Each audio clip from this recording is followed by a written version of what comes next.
Race जे बादशाही जो खेर race खेर में घुरायो अथव। अड़े ॾियो हाल अहवाल। तलाव में 2 साल अॻु जेको बेचारो छॾियोसीं उहा मच्छी हाणे केतिरी थी आहे? रेस 1.5 किलो ऐं 2 किलो जो दाणो थींदो। ऐं ढंढ में मच्छी केतिरी थींदी?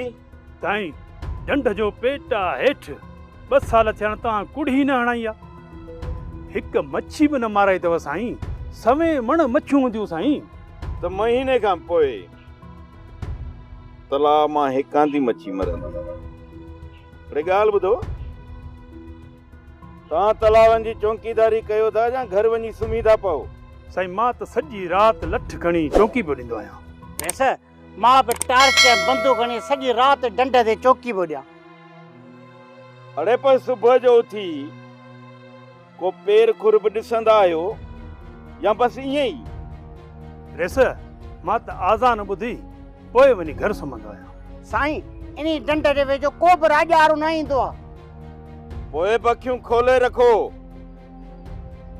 छो जो मच्छीअ जो हिकु हिकु दाणो जेको आहे न हज़ारनि जो आहे, हज़ारनि जो। रेस सभिनी राजनि मथां तव्हांजो दाबो आहे। भुलिजी बि को ढंढ ते कोन ईंदो। ॿिया भली पिया अचनि वञनि, पर जे बचल जे राज जो को बि माण्हू ढंढ जे भरिसां लंघे न